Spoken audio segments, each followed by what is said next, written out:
elite do futebol brasileiro. São essas as informações do Verdão aqui no Placar Transamérica. Obrigado, Daniel. Obrigado pelas informações. O adversário, a equipe da Ponte Preta, e esperar além da festa. Vai ser uma festa muito bonita hoje, em homenagem ao Dirceu Krieger, mas claro que o torcedor espera também uma vitória em homenagem. Aliás, foi o que o Krieger falou logo depois do campeonato na Baixada. Ele chamou a atenção dos jogadores para esse momento, né? O momento da chegada de iniciar o Campeonato Brasileiro. E hoje o Coritiba está começando aí contra a Ponte Preta a caminhada em voltar à elite do futebol nacional. O Wilson, para mim, é o grande destaque do jogo, porque ele estava afastado. O Muralha estava fazendo bons jogos, mas ele, como titular, que saiu em função de contusão, está voltando para o gol curitibano. Mas o Curitiba agora tem titular e tem banco, né? Tem banco. E que banco, que banco, né? Muito forte, eu acho muito importante. Não tem o Giovani, mas enfim, é um Curitiba que a gente acredita que possa fazer um começo muito bom desse Campeonato Brasileiro. Tomara que vá bem até o final. Legal. Obrigado a você que acompanha o Placar Transamérica. Obrigado. Voltamos amanhã a partir do meio-dia. E hoje tem Repeteco às 18h30. Edu, um grande abraço. Já estamos indo embora lá. Quando acabar ali, vamos cortar. Um abraço, Edu. Um abraço e Fique até com Deus, a próxima. Até a segunda. Valeu. Bom início de semana. Fiquem todos com Deus. Até lá.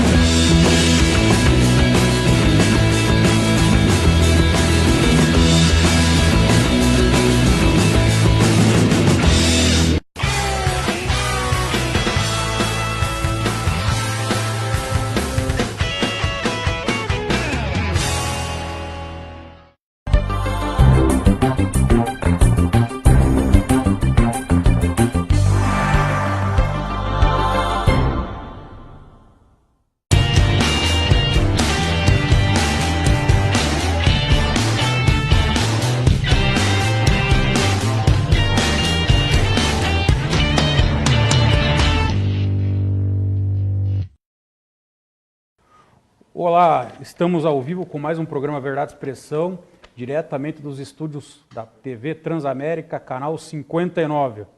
E também estamos ao vivo pela internet, o verdadeexpressão.com.br, o Facebook da TV Transamérica, o Facebook do Verdade e Expressão, e também pelo nosso canal de comunicação no Instagram, da TV Transamérica, assim também pelo YouTube também.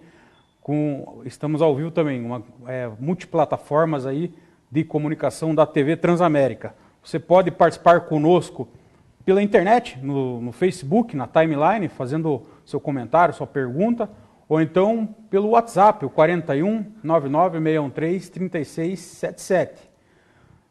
Hoje, dando sequência às nossas entrevistas, vamos receber aqui Fábio Aguaio. Ele é presidente da Associação Brasileira de Bares e Casas Noturnas e também do Sindiabrabar, Sindicato das Empresas de Gastronomia, Entretenimento e Similares de Curitiba, formado em Direito pela Uniopet e também é conselheiro vogal da Junta Comercial do Paraná. Boa noite, Fábio, uma honra recebê-lo aqui no programa. Eu que agradeço o convite, é muito importante a gente poder ter essa oportunidade de falar da nossa categoria aqui na cidade de Curitiba e também nas plataformas digitais, que é muito importante, porque hoje as pessoas, às vezes está dentro de carro, às vezes está viajando num ônibus, aí está podendo acompanhar a gente falando aqui dessa importante categoria, atividade econômica do Brasil, e agora sendo bem considerada pelos governos federais, estaduais e municipais. Fábio, antes da gente falar um pouco da sua categoria, eu gostaria que você me contasse como que você foi parar nesse ramo? Olha, eu tenho um amigo chamado José Carlos Chicarelli, que eu era funcionário do Sindicato dos Hotéis e Restaurantes, e o Chicarelli me convidou para participar com ele do Bar El Rancho, de Guaratuba, que ele tinha bares em Guaratuba, tinha em Londrina, Curitiba, que tinha um estabelecimento, e tinha em Campinas. E aí ele me convidou para participar com ele da empresa dele, e nessa ele me concedeu lá uma participação, e o bar dele era um dos bares mais famosos da cidade, não sei, as pessoas que devem assistir aí devem lembrar do El Rancho Bar. El Rancho Bar. É um bar que fez ali, sucesso. Ficava ali na Júlia da Costa. Júlia da Costa, né? Então, a minha primeira experiência foi em 2004, com ele lá, que me deu essa oportunidade de ser sócio dele, de participar, de ser o famoso sócio participante, né? Tem que trabalhar, correr atrás, ajudar ele lá em Guaratuba. Tomei gosto do negócio, eu e o filho dele montamos o negócio e continuamos nisso aí. E aí, em 2009, eu fiz minha carreira solo, adquiri um estabelecimento chamado Music Hall ali na Engenheiro Rebouças. E estavam funcionando até agora, no mês de abril. E hoje você atualmente tem algum estabelecimento? Esse foi meu último estabelecimento agora, o Music Hall. É uma parceria com o Ems Bar. Mas eu continuo com minha empresa ativa, que eu vou montar um outro negócio aí. Nós estamos vendo o que nós vamos... Porque eu vou te falar, ter um empreendimento em Curitiba, casa noturna, tanto é que eu estava vindo para cá, falei assim, puxa, quero debater a escassez de casas noturnas na cidade. Então, você viu, fechou recentemente a UDS, fechou a Shed, a minha fechou agora. Então, outros estabelecimentos aí de grande porte, de grande casa noturna, estão encerrando a atividade porque é uma nova exigência do consumidor de Curitiba. O povo quer mais ficar na rua, bares de ocupação no logadouro público, ou bares e mesas na calçada. E aquele é a nova geração, que às vezes um cara não quer ficar mais até 4, 5 horas numa balada. Pois é, mas isso daí é até uma questão bem interessante, porque recentemente alguns amigos meus vieram aqui para Curitiba, eles falaram, onde que tem uma casa noturna de música sertaneja? Daí eu comecei a pensar assim, sem querer citar aí nomes, né? Não possa, mas a gente não tem muitas opções hoje na cidade, né? Que fique lá até as 4, 5 horas, mudou um pouco o perfil do público aqui em Curitiba. Eu fico feliz porque o que tá lá resistindo, fazendo os heróis da resistência, é do meu amigo lá, o Gilmar, que é diretor nosso na Abrabá, no Cid Abrabá, da Rodeio. Rodeio, até hoje, né? Até hoje está firme e forte, fez lá, está sofrendo também com essa queda de público, como todo o segmento da sociedade, dessas atividades econômicas, principalmente casa noturna. Está lá também o meu amigo Rogério, lá que já foi o Rancho Brasil, hoje ele mudou a Selfie Brasil, que muda de tanto nome que a gente tenta, né, se lembrar aqui das casas. Tem a Marcinha do Vox, que também está resistindo. Ela teve o Vox Bar, fechou recentemente. Mas aí abriu como Hotel 418, resistindo ainda, né? E tem lá outros colegas como o bar Bossa Bar. Bossa Bar, que é um bar hoje muito interessante. Com casa noturna. É o próprio Rafa do Peppers Bar também, que já foi um bar que explodiu ali na região da Trajano Reis. Então tem alguns locais que estão fazendo os últimos moicanos, resistindo a essa tendência de que o pessoal está indo mais para barzinha, para restaurante. Eu acho que Curitiba cabe ainda muitas casas noturnas. Eu acho que... A gente que pegou os anos 2000 e 90, a gente vê que tinha muito mais na época, né? Sim, você vê agora, recentemente fizemos uma matéria com a Gazeta do Povo sobre a onda de não cobrar mais ingresso, entrada nos estabelecimentos. Isso também colaborou muito. Você vê, temos um amigo aí, o Paulo do Claymore, que tem montado o Torque lá, os outros Claymore, com o Boarim, com o próprio Rodrigo, agora montou esse complexo. O próprio Ali do Crossroads, que resiste também com o Crossroads lá. Aí tem na esquina, tem um bar específico para apreciadores de cerveja artesanais. Então tem uma rapaziada ainda que trabalha na resistência aí para dar essa opção à população, que temos que lembrar que Curitiba, entre as 27 capitais do Brasil, é entre as 5 que mais recebe turistas nacionais, né, e turistas internacionais. E esse povo quer ter uma opção de lazer, quer ter uma opção de entretenimento. Tem poucas casas de show hoje também, a maioria das pessoas prefere ir para teatro, ou vai para o Teatro Guaíra, ou vai para o Teatro Positivo.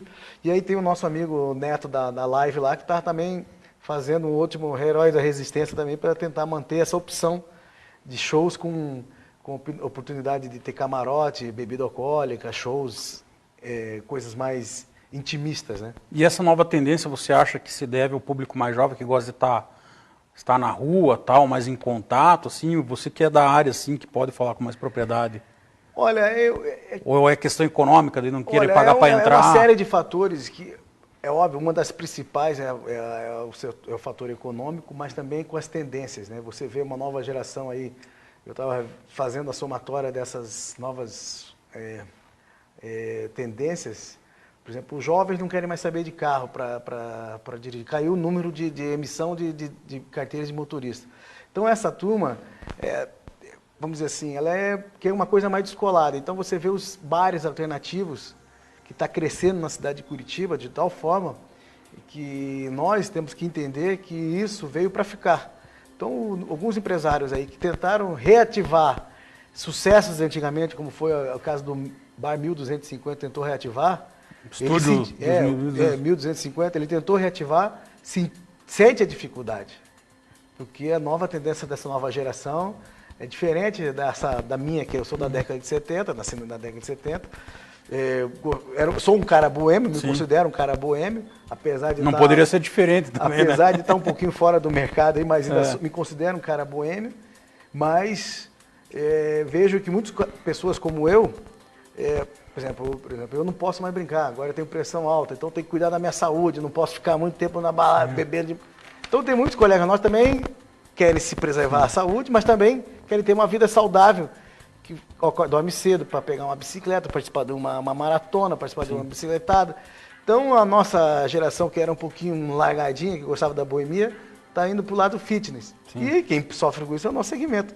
Que inclusive o sócio da Márcia, que é o ex-marido dela, fala, pô, eu perdi meus clientes para as corridas, para as maratonas, para as atividades físicas. E é isso mesmo, nós temos que se reinventar, se readequar, porque uma nova geração aí vai compelir, aí vai fazer um pouquinho a vida que é boa, a vida noturna, mas também com a vida saudável. Mas pelo fato também de ter muito mais bares hoje, isso também acaba inibindo também essa questão das casas noturnas? O que eu acho que é um dos maiores fenômenos é Curitiba. Falam que São Paulo tem um número avançado de bares, tem mesmo. BH tem um número avançado, próprio Porto Alegre. Mas o fenômeno de Curitiba, de sair estabelecimentos de gastronomia e bares, é impressionante. Uhum. Até porque também essa nova onda também das pessoas não querem beber e dirigir, tem ficado mais próximo das suas casas. Então, tem surgido muitos bares nos bairros, assim. Nos bairros. Que aí as pessoas preferem não correr risco de cruzar a cidade numa balada lá no outro ponto da cidade para cair numa blitz, ou mesmo causar um acidente, porque também tem que ter essa responsabilidade. Por isso que é importante a gente falar.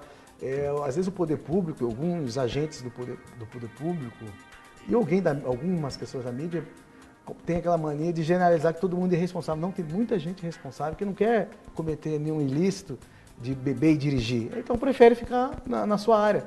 Hoje está aí a explosão dos Ubers de 99, dos Você vê que teve uma resistência muito grande no começo, né? Até hoje tem, né, da classe dos taxistas. Aliás, tem em alguns municípios ainda no Brasil, inclusive capital, que não está liberado isso ainda.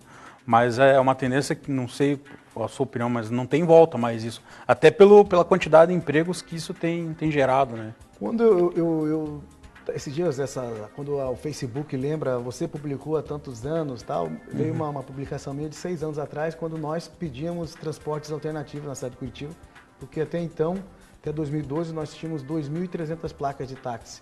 E aí, então o prefeito Lúcio estava enrolando e aí veio o Fruit e liberou as placas. Aí nessa toada veio a tecnologia dos aplicativos e aí virou essa onda que não tem reversão, é uma coisa disruptiva mesmo, que veio para marcar uma diferença na sociedade, não tem mais volta. Eu sei que os taxistas ficam bravos, mas eles têm que entender que eles têm que brigar agora para baixar as taxas que eles pagam para o poder público, baixar o valor do taxímetro, para poder competir igual. Porque, às vezes, só quem está no aplicativo deles que recebe, às vezes, o desconto de 50%, 30%. Eu acho que eles têm que popularizar, que nem hoje tem, porque, às vezes, é difícil competir. Você vê, hoje o Uber tem Uber Eats, Uber Juntos, Uber não sei o que lá. Uhum. Então, o status quo tem que mudar. Sim. Aí a gente tem que ver que o poder público também tem que tomar iniciativa e também de reduzir. Agora eu vi que vão discutir agora a ampliação de 1 para 2 anos a licença dos taxistas. Então eu acho que essa categoria ela tem que ser mais olhada com um poder mais carinhoso do poder público, porque também para poder competir. É que nem o nosso segmento, você viu a explosão dessas iFood de entregas. Também, o que também caiu o movimento dos bares e restaurantes é que as pessoas estão pedindo para comer em casa. Então, a economia também ela é prejudicada, porque quanto mais a pessoa sai, o que ela vai gastar? vai gastar com estacionamento, vai gastar com combustível. Sim. Né? Ou então, se não for de carro, vai de Uber. Exatamente, então faz o dinheiro girar. Sim. E nós precisamos fazer a economia, a roda da economia girar. E quando o poder público começa a olhar o nosso segmento com carinho, que a gente precisa de mais atenção, mais incentivo. Hoje não existe, falo para você, não existe um segmento mais patrulhado, com mais restrição do que o nosso. Não existe no país. Depois da Botkiss, teve essa consequência. Mas a consequência é exagerada. Se outros segmentos da sociedade, como o próprio Brumadinho, a própria Vale do Rio Doce, né, lá que teve aquele acidente, que teve aquela fatalidade que causou várias vítimas, porque aquilo ali não é acidente, aquilo ali é irresponsabilidade. Se tivesse um poder público mais ativo ali para prever como faz isso nos bairros, pode ver. Fiscalização toda hora, de bombeiro, da prefeitura, batida, toda hora. Agora, recentemente, teve na Shopping Hall. Então, um segmento como o nosso, que é fiscalizado, já não digo 24 horas, mas pelo menos 12 a 20 horas por dia, não existe. O nosso é um dos mais patrulhados.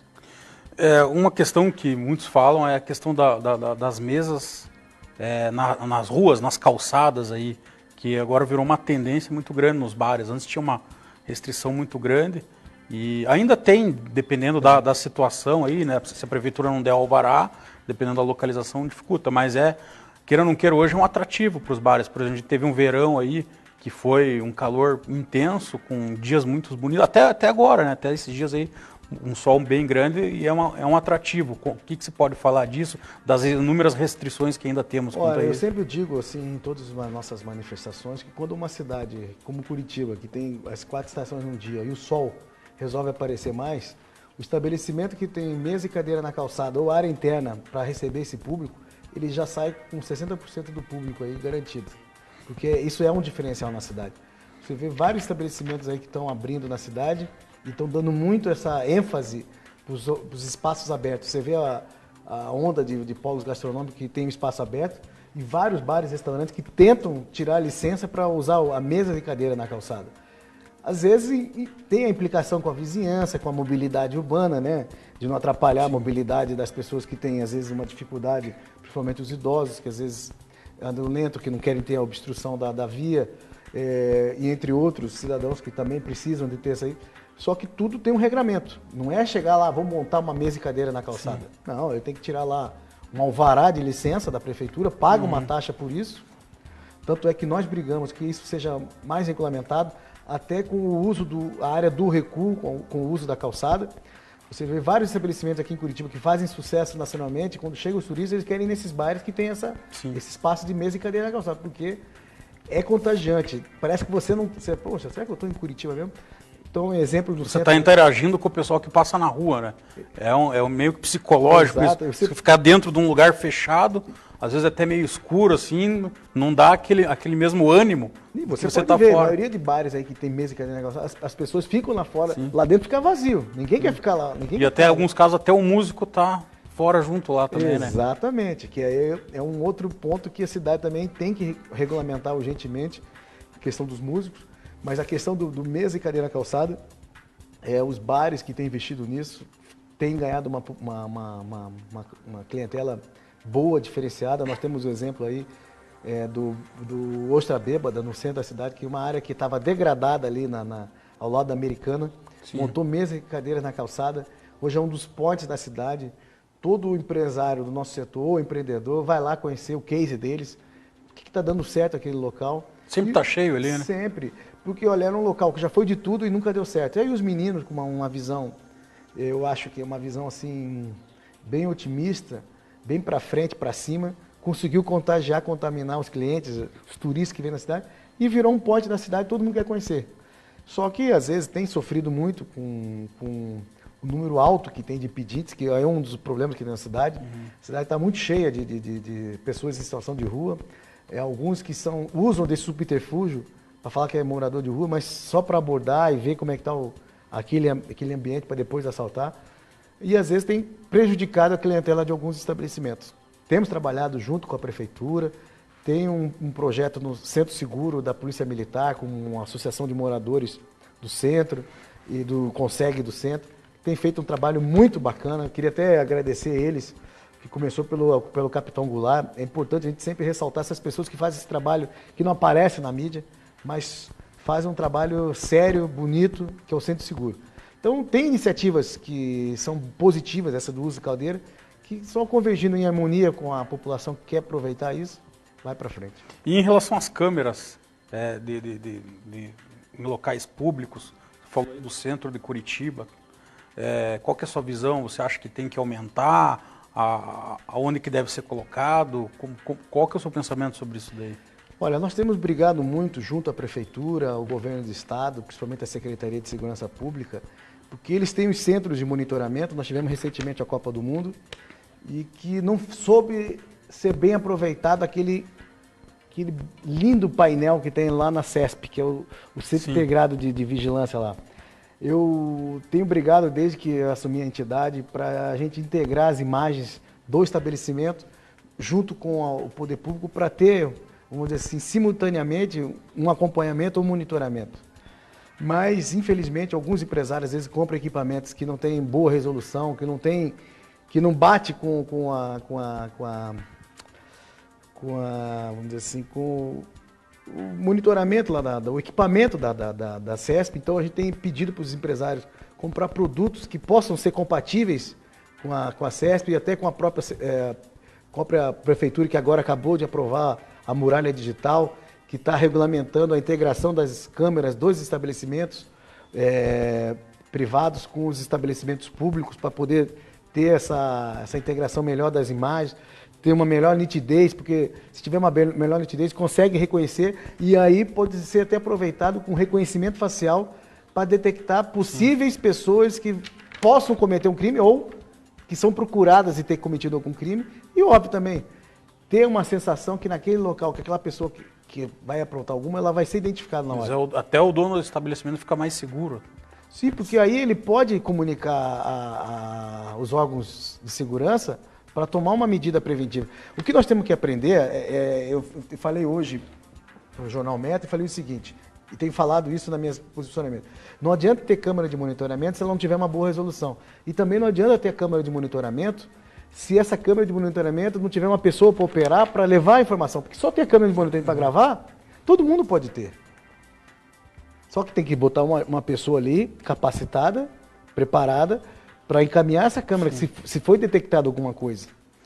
Então, na sua opinião, você deveria ter alguma diretriz para os empresários, um requisito mínimo de câmera a adquirir e colocar no seu estabelecimento? Você acha que seria por aí? Eu acho, por exemplo, nós temos aí Fomento, temos BNDES, BRDE.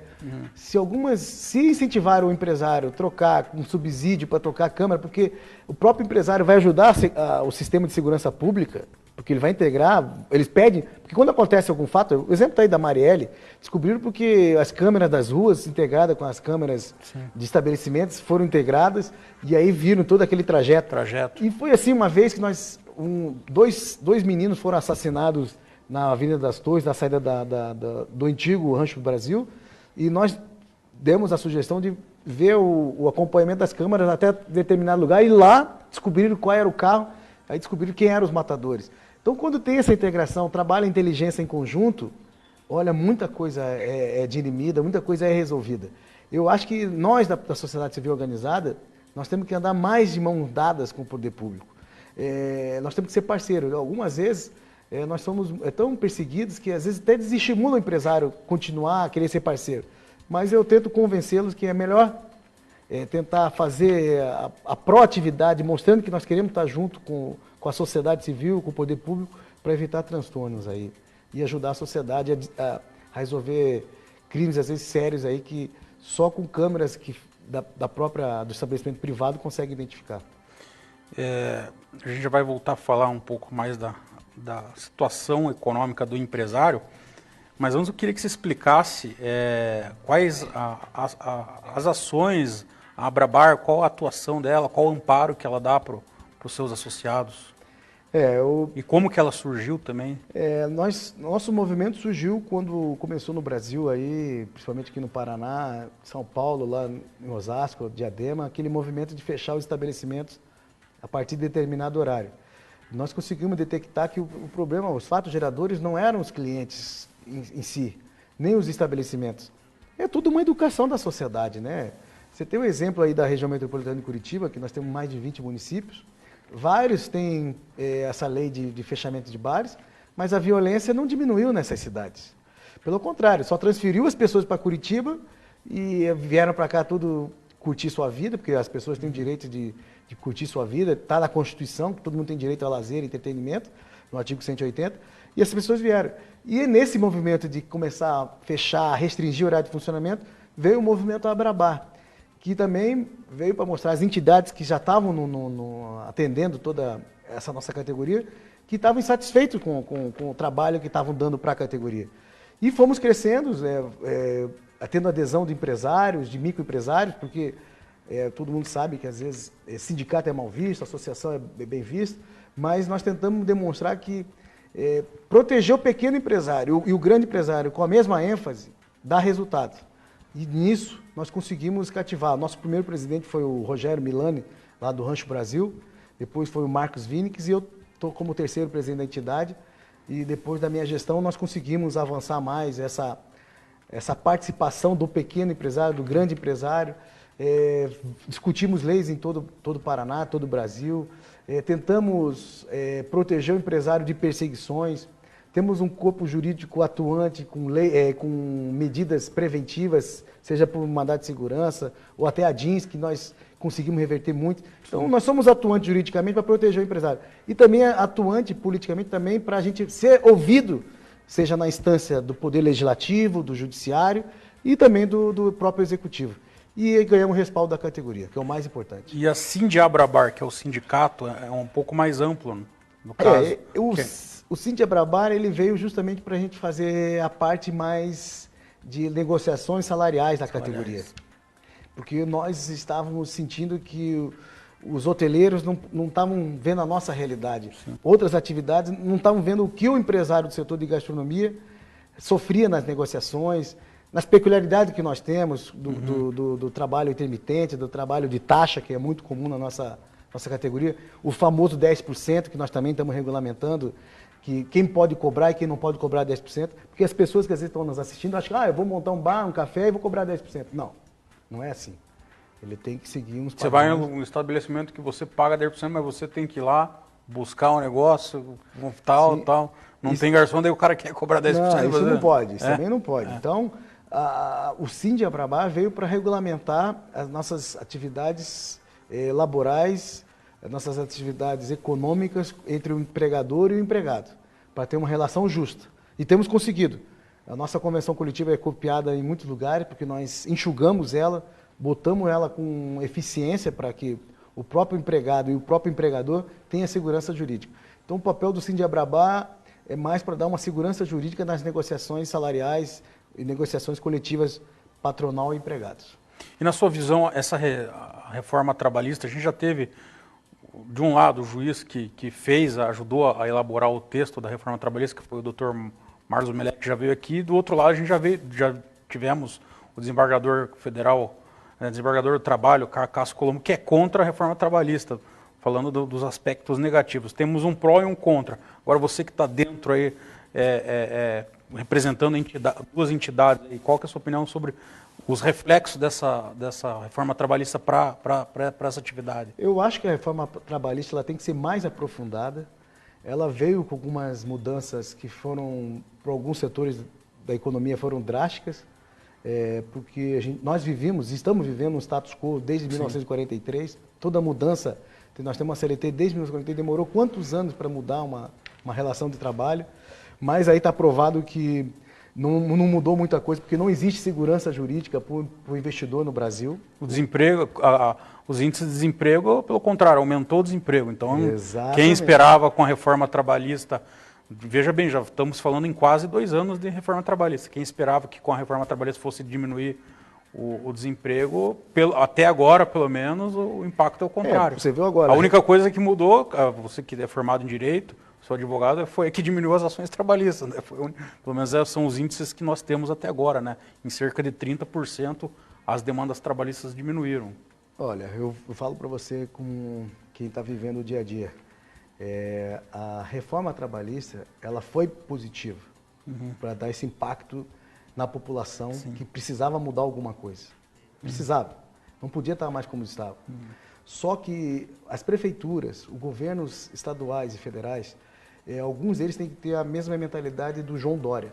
Você viu lá a empresa Ford fechando.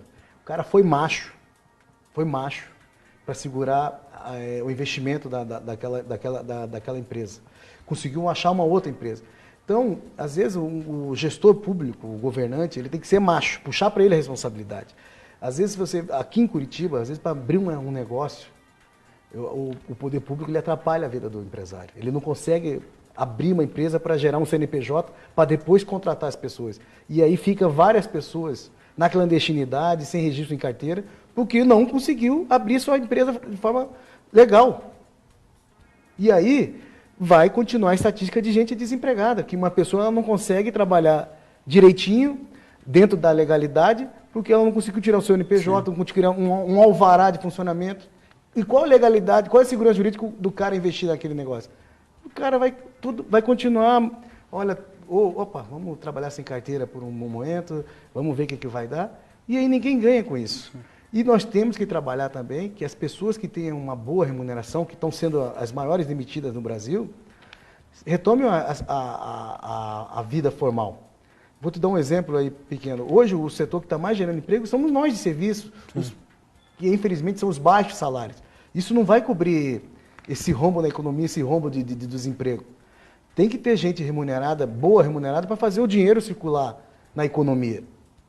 Porque não adianta. No Brasil, a gente está desperdiçando talentos, pessoas qualificadas, pessoas preparadas para trocar por baixos salários. E uma economia não cresce se não tiver gasto. Se a roda não vai ter lazer, se a pessoa não conseguir sair com um bom salário para gastar, viajar, o turismo tem mostrado isso no Brasil, salvou a Espanha, ajudou muito a Grécia. Nós temos que trazer o turismo também como ponta de referência nesse país, mas se não valorizar as pessoas que se estudaram muito para ter intelectualidade, para ter um preparo, para ser bem remunerada, aí não adianta. Só viver com os baixos salários que hoje são ofertados no Brasil, não adianta. Aí fica essa famosa pejotização no Brasil, porque as pessoas preferem simular que a pessoa ela é contratada, mas ela não é efetivamente vinculada com a empresa. Legal, vamos para as notícias da semana com o jornalista Pedro Lima e daqui a pouco retomamos a nossa conversa aqui. Boa noite, Pedro Lima. Olá, doutor Rafael, boa noite a você, boa noite ao nosso convidado. Estão suspensas judicialmente as obras de loteamento irregular situado na rua Independência, no bairro São Brás, em Curitiba. A decisão de caráter liminar atende uma ação civil pública proposta pelo Ministério Público do Paraná, por meio da Promotoria de Justiça de Proteção ao Meio Ambiente. O empreendimento, aí mostrado na tela para vocês, fica numa área de proteção ambiental, onde é vedado esse tipo de construção, APA do Passaúna. O Ministério Público foi informado da ilegalidade pela Secretaria Municipal do Meio Ambiente da capital, que em dezembro do ano passado encaminhou à promotoria o parecer técnico referente à ocupação clandestina de terreno com construção de condomínio horizontal, sem autorizações ambientais e com danos ambientais. O loteamento já possui 4 autos de infração e 4 termos de embargo expedidos pelo Instituto Brasileiro do Meio Ambiente e dos Recursos Naturais, o IBAMA, além de um auto de infração do município por meio da Secretaria Municipal do Meio Ambiente por conta do despejo de esgoto sanitário em corpo hídrico. Na liminar deferida na última terça-feira, 23 de abril, pelo juízo da 15ª Vara Civil de Curitiba, foi determinado, entre aspas, a suspensão de quaisquer obras realizadas no imóvel, objeto do presente feito, sob pena de multa diária, bem como o expedido mandado de intimação e lacração do imóvel. Para a proteção de terceiros, ou seja, de pessoas que possam se interessar na compra de lotes, foi imposta ainda a anotação da matrícula do imóvel, da existência da presente demanda, bem como os oficiados da decisão, o registro de imóveis competente e a Prefeitura Municipal. Voltamos ao estúdio. Legal, obrigado, Pedro Lima. Agora, Fábio, já vieram vários vereadores aqui no programa. O último que veio foi o líder do governo, o vereador Pier, e a gente falou um pouco sobre aquela discussão que está havendo em torno da nova lei do zoneamento, que já teve audiência pública, está se discutindo, e tem uma tendência de tentar trazer mais moradia para o centro da cidade. Qual que é o posicionamento da Abrabar, da Sindiabrabar, sobre essa nova lei do zoneamento? Olha, eu sou a favor, tem que sempre se adequar. Eu acho que a legislação de Curitiba, algumas estão defasadas, aí estão mais de 15, 20 anos, o mundo evoluiu, muita coisa. Falo isso sempre nas reuniões com o prefeito, com o próprio secretário de governo Jamur, nos posicionamentos nossos perante a sociedade e a nossa categoria. Eu acho que todo o país, todo o estado, toda a cidade, ela tem que se adequar às novas realidades. O centro de cidade de Curitiba é um dos centros mais bonitos do Brasil. Eu acho que precisava mesmo ter essa revitalização, esse olhar carinhoso do poder público. Tanto é que na gestão do Greca, ele me disse na última reunião que eu tive com ele, que ele tem liberado alvarás para construções, alvará para moradias no centro da cidade. E a repovoação do centro da cidade valoriza não só as empresas que estão, mas valoriza muito o nosso segmento. Nós estamos brigados agora para sair o Boulevard Osório, para vamos dizer assim, reativar o lado positivo da Praça Osório. Por quê? Praça Osório é uma das poucas praças da cidade que não tem terminal de ônibus. É uma praça muito bonita. Ali nós temos duas universidades, nós temos a Uninter, temos a Positivo.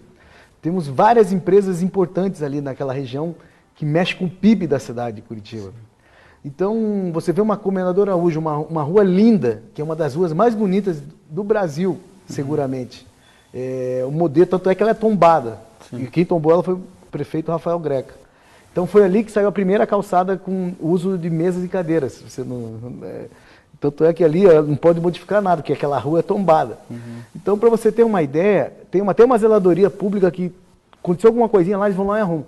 Então, a importância do centro está bem limpo, bem tratado, não só para o morador da cidade de Curitiba, mas para o turista que nos visita, valoriza não só para as pessoas que vão investir ali e vão trazer mais negócios, porque nós precisamos de negócios na nossa cidade. E o centro, quando está bem fortalecido, bem cuidado, bem tratado, você pode ter certeza, tem business, tem investimentos, tem gastos, tem pessoas povoando positivamente, porque nós temos que ocupar as pessoas de bem o centro.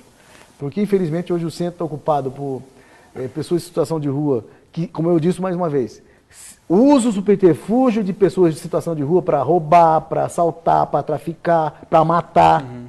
E algumas vezes, algumas pessoas ficam revoltadas e vão lá, fazem justiça pelas próprias mãos, que é errado. Então, a gente trabalha muito com a Defensoria Pública, através da defensora Camille, que é uma entusiasta que trabalha nisso, e outros órgãos aí do centro, para a gente tentar fazer algumas coisas aí. Porque uma vez, há uns 2 anos atrás, eu mexi na ferida sobre o morador de rua na cidade de Curitiba. E fui atacado por todos os lados. Porque é um tema polêmico na cidade. Espinhoso esse tema. É muito espinhoso, mas por sorte tive apoio da Associação Comercial, de outras entidades. Fizemos esse debate, pela primeira vez, ser um debate político-eleitoral na campanha de 2016. Porque essas pessoas que estão em situação de rua não são invisíveis. Provavelmente vai ser no ano que vem, pode apostar. Porque nós temos que tratar essas pessoas não como pessoas invisíveis. Quem dá para resgatar, vamos resgatar, vamos trabalhar. O McDonald's faz um trabalho disso, de resgatar pessoas em situação de rua. Nossa categoria tem, às vezes, essa função social também de ajudar a resgatar. Então, o poder público também tem que fazer isso. Mas também tem pessoas que são doentes, que não tem mais recuperação. A gente sabe também, tem pessoas que não tem mais jeito. E outras pessoas têm jeito. Então, vamos ajudar aquelas que têm jeito. E tem pessoas que não querem sair disso. Então, eu acho que esse tema não pode ser tratado com demagogia. O centro da cidade é muito importante, o centro de Curitiba. O Rio de Janeiro trabalhou para revitalizar lá, fez aquela área do amanhã lá. A Bahia faz isso no Pelourinho. São Paulo tem tentado fazer isso com o Covas, fez isso com o Dória. É um tema espinhoso, mas nós da sociedade civil organizada, empresários, moradores do centro e os demais cidadãos que visitam na cidade, temos que dar mão para sempre tratar bem o centro das suas cidades. Uma outra situação é a questão da arma de fogo, que é um tema também polêmico, né? A liberação, o cara é dono do estabelecimento E ele está sujeito a assalto, a tudo que você pode imaginar, principalmente aquele que trabalha, fica até mais tarde lá com o estabelecimento aberto. Qual que é a sua opinião sobre essa questão da arma de fogo? Você acha que tem que liberar para o cara? Como que funciona? Olha, esse é um tema delicado, né? A gente fala publicamente isso, nós lideramos há muito tempo o uso consciente da arma de fogo com o consumo de bebida alcoólica. Então, Curitiba foi a primeira cidade, a primeira capital do país a regulamentar esse tema. Foi muito polêmico, porque nós tentamos levar para a sociedade e para os próprios comandos da Polícia Militar, da Polícia Civil, da Secretaria de Segurança, das suas corregedorias, mostrar que estava uma situação caótica de policiais consumindo bebida alcoólica com a arma na cintura. E tanto é que teve tiroteio em vários estabelecimentos, policiais perdendo arma no estabelecimento. Então nós tentamos trazer esse debate de uma forma séria, conseguimos aprovar uma lei para que o policial se identifique, se assine um termo de responsabilidade quando entra no estabelecimento, porque tem muitos policiais aí que não, olha, é uma minoria, que manchava as corporações. Eu sou pai de polícia, eu sei o que eu estou falando, porque às vezes tem policiais aí que não honram a farda, não honram o distintivo, e fazem papelão aí e jogam toda a corporação no lixo. Mas tem muitos policiais bons, sérios.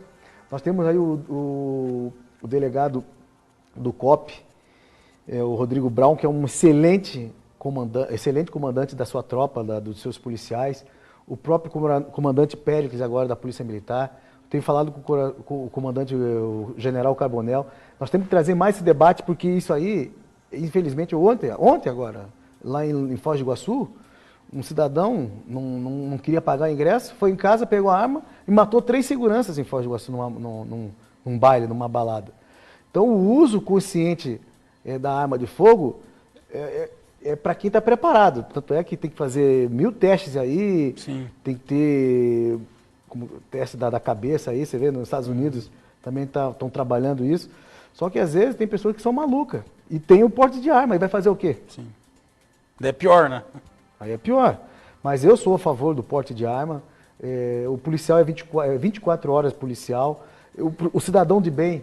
Aí as pessoas falam, o cidadão de bem. É o cidadão de bem, tem o cidadão de bem. Que às vezes está com a arma para reagir. Ele tem o direito também de ter o uso da sua arma. Eu, por exemplo, eu não dirijo.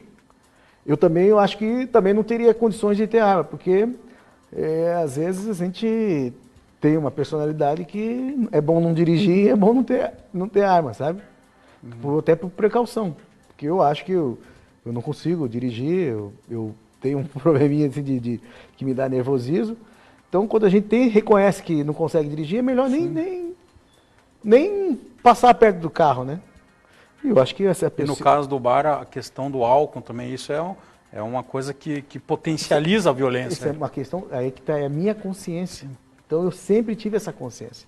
Então, às vezes, é uma pessoa que, se ela botar a mão na cabeça, puxa, eu não posso andar armado porque eu não sou uma pessoa alterada, isso.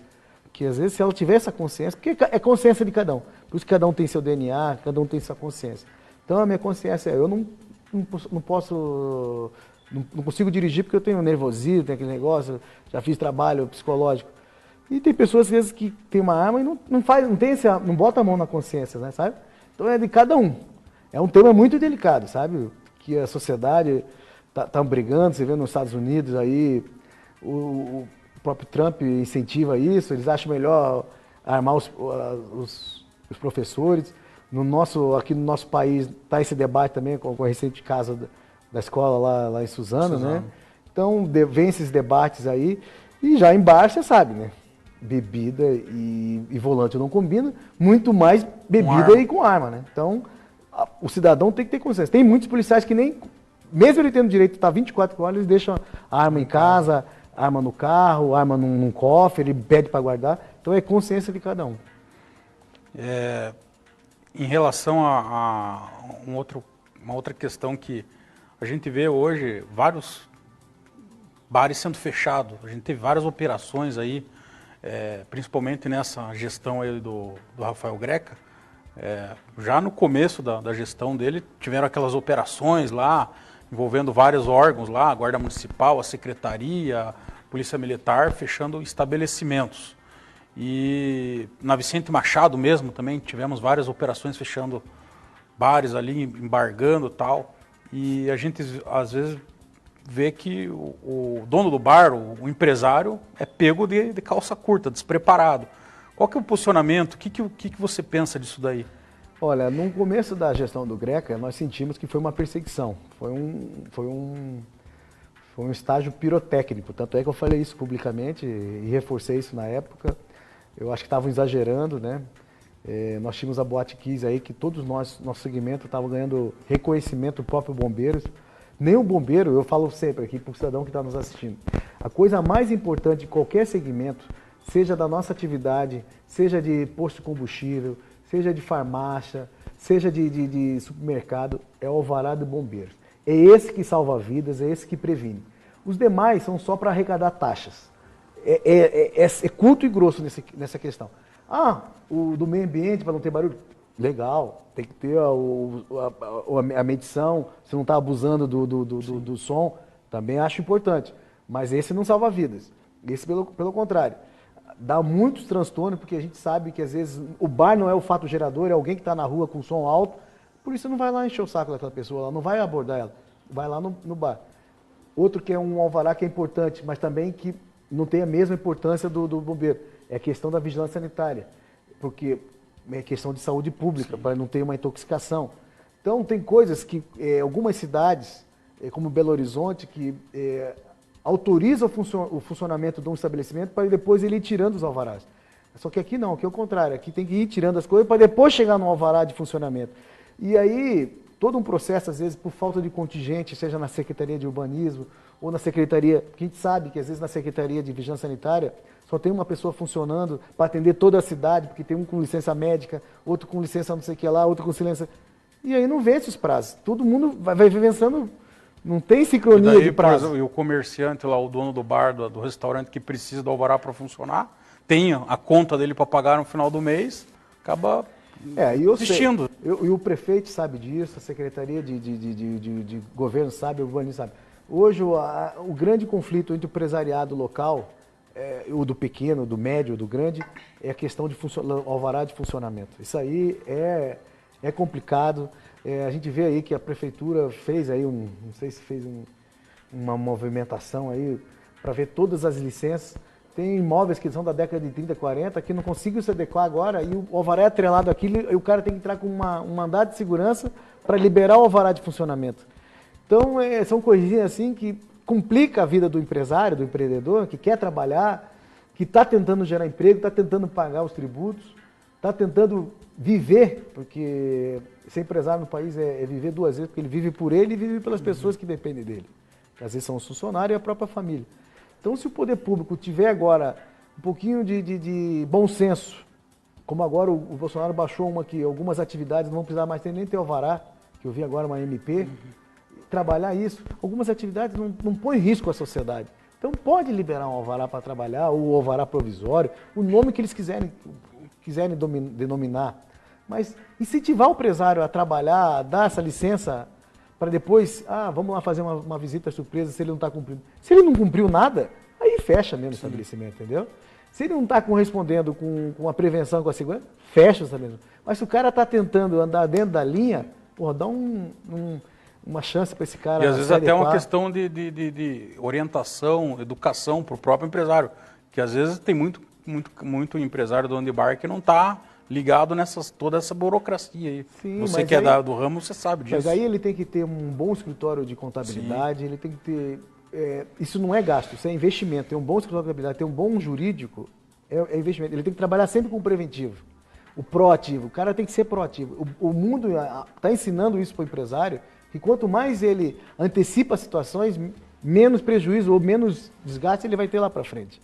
Então, é importante trabalhar com a entidade que representa ele, pode ser nós, pode ser a Brasel, pode ser qualquer outro segmento que representa, o do Sindicato de Panificação, o maravilhoso trabalho que faz o Joanis Zonta na APRAS, no Sindimercados.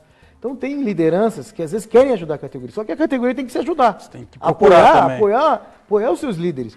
Porque você vê quantas pessoas que deixam suas famílias, suas empresas, para cuidar de uma categoria, para dar cara para bater, porque não é fácil. Você vê aí o Edson Campanholo na FIEP faz isso, o próprio Darcy Piana na FEComércio, que hoje é o vice-governador do estado. Vários empresários de ponta que se dedicam para o voluntarismo e para as entidades do terceiro setor, só que às vezes não é reconhecido. Eu sei o meu papel na sociedade, como cidadão, então eu faço minha contribuição. E, graças a Deus, eu tenho tido o apoio da minha categoria, vários empresários vão comigo, a gente se divide em várias reuniões, porque toda hora tem um assunto aqui. Por exemplo, amanhã vai estar aqui o ministro do Meio Ambiente, vamos estar lá prestigiando a questão do lixo. A nossa categoria é uma grande geradora de resíduos, nós temos que estar conscientes nisso, seja no que se distribui para a rede de esgoto, na questão do óleo, na questão que gera de lixo, seja de reciclável ou não. Então, nós temos que estar conscientes, ajudando o poder público. Uma outra questão, tem um projeto de lei na Câmara Municipal de Curitiba que proíbe o consumo de bebida alcoólica. Você já deve ter comentado sobre esse assunto. Em locais públicos, no período entre 2 da manhã e 8 da manhã. Projeto de lei da vereadora Julieta Reis, do Democratas. Qual que é o seu posicionamento? Olha, posicionamento da entidade. Olha, esse é um projeto que, como eu te falei, foi esse aí que a gente vê que a demagogia no Paraíso está muito grande, sabe? A cocaína está tomando conta, o crack, então, tomou conta de tudo. A maconha já virou coisa normal. Aí os caras estão preocupados com a cervejinha. Aí você vê, teve essa operação no Shopping Hour, a Polícia Militar, um belo trabalho que tem todo o nosso apoio, a Polícia Civil, um trabalho de inteligência de 2 meses, com o secretário Guilherme Rangel, com o próprio secretário Carbonel. Fizeram esse trabalho magnífico aqui, pegaram esses traficantes, mostrando as pessoas ingerindo, cheirando mesmo na rua, vendendo, consumindo. Então você não vê esse ênfase para combater isso. Essa preocupação. Essa preocupação, porque eu acho que estão virando que virou Deus dará. Aí vem com essa demagogia com a bebida alcoólica. Então a pessoa, se ela não vai consumir ali, ela vai lá para o bairro dela, vai para outras regiões, onde o poder público ele é ausente. Então Londrina começou com esse debate. Levamos esse debate para o Tribunal de Justiça. A princípio tivemos um parecer do Ministério do Ministério Público contra. Esse debate começou forte esse ano com o ministro da Cidadania, Osmar Terra, que fez um debate nacional e nós reagimos automaticamente. Então, levamos essa preocupação para o ministro Osmar Terra, pessoalmente, e até para o ministro Moro, nós levamos essa preocupação. Até brinquei com o ministro Moro, mandei uma mensagem que está tramitando esse projeto aqui na Câmara de Curitiba, provavelmente vão cobrar do Ministério da Justiça um posicionamento nacional. Porque saiu de Curitiba esse projeto, porque é importante que seja dito ao seu telespectador, que ele foi com parecer negativo, contrário, né, pela tramitação, mas aí um vereador fez um parecer separado, passou o projeto com alguns vereadores só para levar o debate, aí a Comissão de Saúde deu para seguir e a Comissão de Direitos Humanos deu um parecer contrário. Eu sei que o líder do governo é contra, os vereadores que têm um mínimo de saber jurídico sabem que esse é um projeto totalmente constitucional. Nós temos prioridades na cidade de Curitiba, mas eles querem debater. A nossa categoria está disposta a colaborar. Eu acho que nós temos alternativas mais eficientes para separar o joio do trigo de pessoas que querem vender cocaína, crack, maconha na rua, como tem essas operações, que é isso que tem que ser feito. Não vai ser a cervejinha que vai separar esse povo. Então, a vereadora, se ela acompanhou essa blitz, essa operação, demonstrou que a maior preocupação da família curitibana, do empresário, do cidadão que é de bem, que é essa palavra que está tão forte, é combater essas pessoas que estão traficando, assaltando, matando na cidade de Curitiba. Outra questão polêmica, que a gente pegou a transição, porque eu vou em estádio de futebol, volta e meia, e a questão da bebida alcoólica nos estádios. A gente teve aquele interstício, né, que foi aprovada aquela lei na Assembleia Legislativa que autorizava novamente se comercializar bebida alcoólica nos estádios, e depois sobreveio uma medida judicial que foi concedida uma liminar e foi impedido. Qual que é o teu posicionamento? Então, A gente veio deputados aqui dos dois lados, uns defendem, outros não defendem.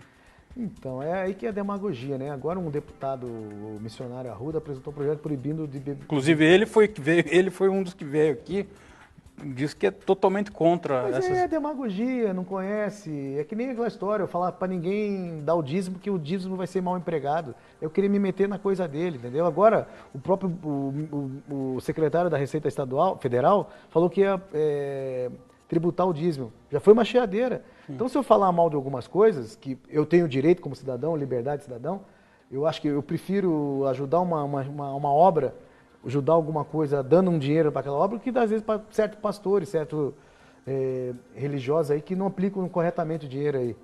Mas aí eu vou entrar em uma outra polêmica que agora não é essa polêmica. Mas vamos entrar na polêmica que é a mais perigosa. É quando você percebe, quando o Estado vira um Estado que não consegue dominar as massas. Nos estádios de futebol está controlada a situação, não tem mais briga. Sim. Tá aí, a torcida única nos estádios não tem briga.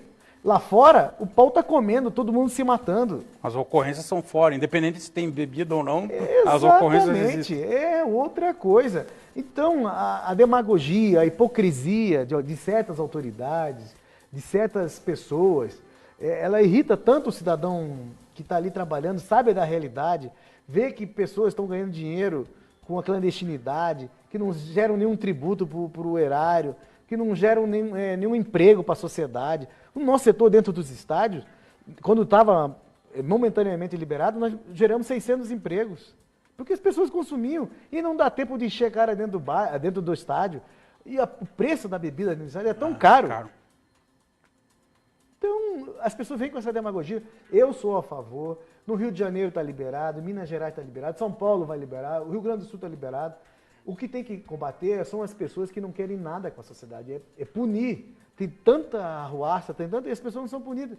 Está aí, está a prova aí agora, um estádio pequenininho, foram jogar Curitiba e Paraná.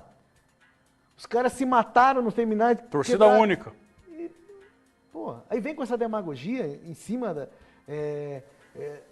da categoria, deixa de ajudar o clube de futebol, que às vezes poderia ter um bom patrocínio para fazer investimento, não só investimento no time profissional, mas investimento na estrutura, na base, porque as pessoas não pensam isso.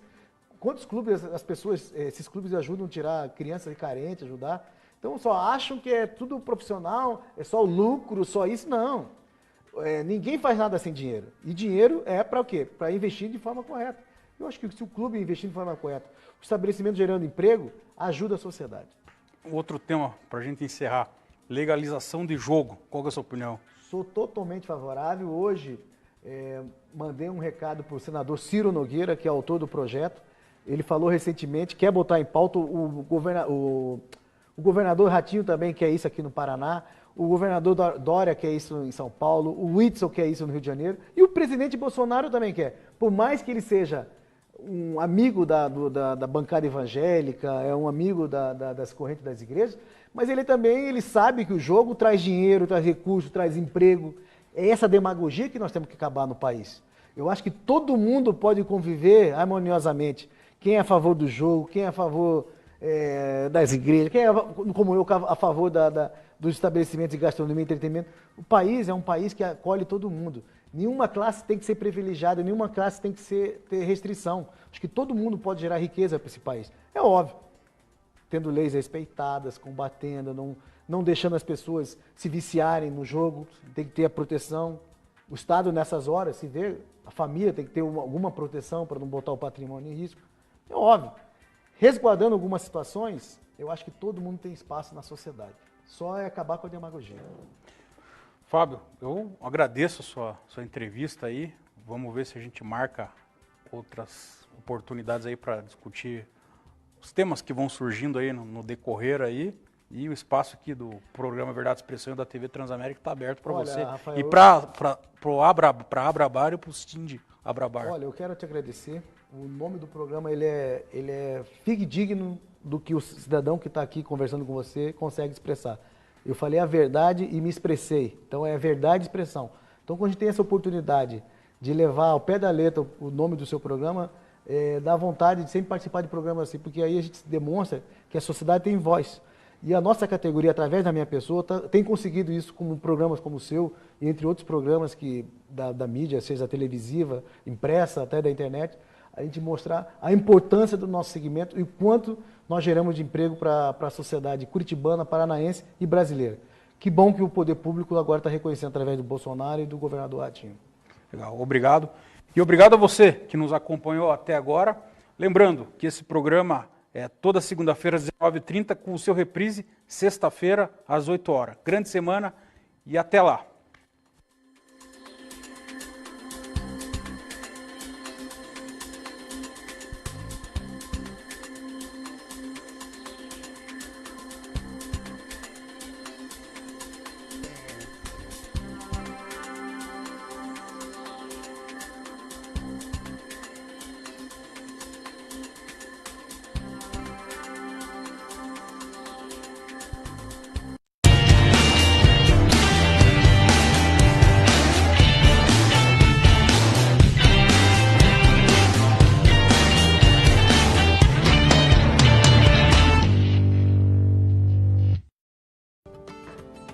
Olá pessoal, eu sou Franciele Gabardo e espero você todas as noites aqui no SMTV. Você pode nos acompanhar de segunda a sexta-feira, das 9h30 às 10h30, pelo canal 59 da sua televisão e também no Facebook. Basta acessar a página da TV Transamérica, de segunda a sexta-feira, das 9h30 às 10h30.